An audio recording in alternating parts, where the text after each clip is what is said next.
La Segunda Guerra Mundial dejó como grandes vencedores a Estados Unidos y a la Unión Soviética. Sin embargo, aquella alianza contra el fascismo se rompió rápidamente, dando paso a uno de los periodos más tensos de la historia, la Guerra Fría. En ese nuevo escenario, el planeta se reorganizó bajo una lógica bipolar. Por un lado, Estados Unidos se erigía como defensor del capitalismo. Por el otro, la Unión Soviética representaba el comunismo. Ambas potencias delimitaron áreas de influencia y sostuvieron conflictos indirectos en diferentes continentes. América Latina no fue la excepción. Allí Washington buscó asegurar aliados a través de la diplomacia, la presión política y, cuando lo consideró necesario, mediante intervenciones militares.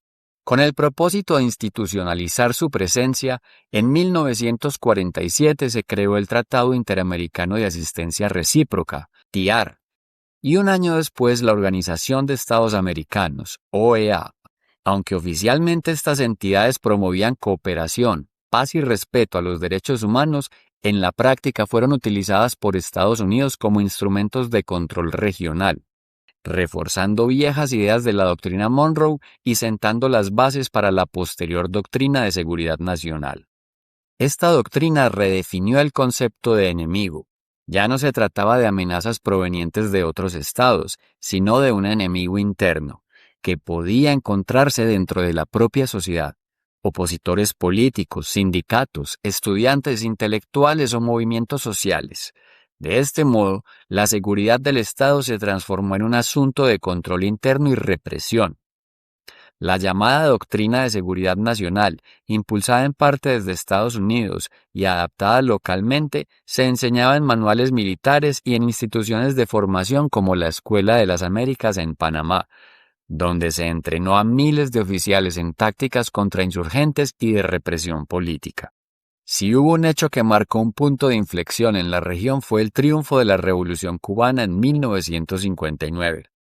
La posterior alianza de Fidel Castro con la Unión Soviética en 1961 convirtió a Cuba en un bastión comunista en el hemisferio occidental, lo que intensificó el intervencionismo de Washington.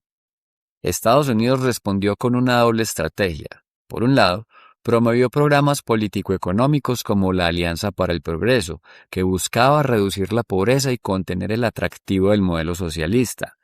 La Alianza para el Progreso, pese a sus promesas de desarrollo, terminó fracasando, principalmente por la indiferencia de las élites locales.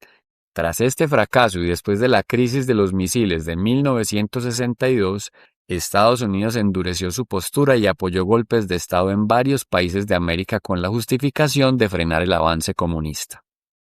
El faro ideológico de estas dictaduras fue precisamente la doctrina de seguridad nacional. En los años 70, esta lógica represiva alcanzó un nivel superior con el Plan Cóndor, una red de coordinación entre dictaduras del Cono Sur como las de Argentina, Chile, Paraguay, Uruguay y Bolivia, que permitió el intercambio de información, la captura y la eliminación sistemática de disidentes más allá de las fronteras nacionales. En definitiva, la Guerra Fría en América Latina no fue únicamente un capítulo del enfrentamiento global entre Estados Unidos y la Unión Soviética, sino también una herida profunda en la historia política y social de la región. Recordar este pasado resulta indispensable para comprender los retos democráticos actuales y para evitar que se repitan los errores del pasado.